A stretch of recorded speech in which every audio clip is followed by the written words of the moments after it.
Your 48 First Alert weather forecast with meteorologist Jeff Desnoyers. Man, I don't think I could eat 70 hot dogs in like a week. I had one yesterday with a bun. Yeah. A little ketchup and mustard on it too. They don't put ketchup and mustard on theirs, do they? No, I think they eat it regular and then they dip the bun and then, I think I see them eat half of their hand to get it down there, right?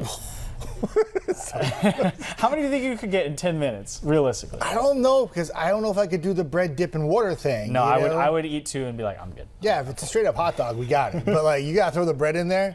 Forget about it. We're done with that. Hey, what do we got going on? Maybe you got a picnic. You're going to be out and about, have some hot dogs and hamburgers, obviously, if you're vegetarian, you go a different way, and that's okay. Decatur right now, a little fuzzy there on the horizon. That's a little fog, actually. It's very patchy. It's not dense, but just enough where I can see it. But otherwise, it's a beautiful glow. And this sun reflecting off the water, there's a little boat that will go by every once in a while. And everybody's going out and getting a little fishing in today. Ideal fishing conditions. Looking over at Toyota Field in Madison. Yeah, the Pandas may not be home, but they were here last night. I mean, they had the game up on the big screen. They were shooting off fireworks for the second night in a row, and maybe they came up a bit short against Knoxville, and I just gave away the highlight for later. But nonetheless, they are on the road, but still a beautiful look there in Madison. Temperatures right now, 60s and 70s, and it is more humid today.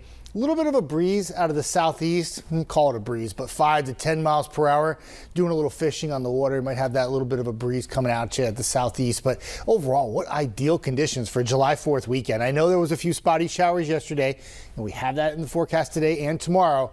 And it's hot. It's July 4th. It should be. And much of the U.S. is above average temperature, except the Northeast and the Northwest. But other than that, it just feels like summer across much of the lower 48. Got a little bit of rain falling from Minneapolis down into portions of Northeast Kansas. This is a frontal boundary. This will eventually, very slowly, try to sag south and bring our next more widespread rain chance as we go into the middle of the week. But for now, it's just these little pop-up storms today, tomorrow, Monday, and Tuesday. A little bit of rainfall off the coast, too. Let's focus on the Carolina coast. It looked like it was going to be a beautiful weather weekend in the Carolina coast, but that's not the case. Tracking the tropics, this big area of orange is actually a Tropical Depression 3 and will likely become a named system tropical storm Chantal sometime every time I say that, I can't stop laughing, this afternoon or tonight. And what it's going to do is going to bring some heavy rainfall to the beaches in North Carolina, South Carolina. Not so much wind, storm surge not really an issue, but it is the third named system now in the Atlantic this year. Of course, hurricane season goes all the way until the end of November, and we're sure it will become more active. Hour by hour forecast, not really active for our area, except for a little pop-up shower or storm. These could pop up just about anywhere. And if you get one, it briefly rains heavy, then it's out of here. Watch out for a little lightning, though. And then on Sunday, do it again.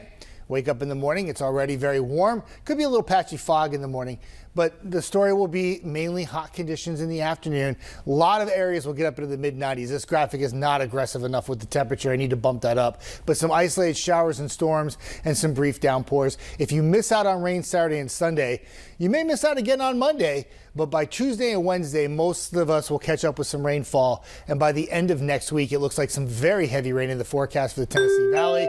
And unfortunately, that may linger into the following weekend with high temperatures in the mid to upper 80s. Claudia? All right, Jeff, thank you.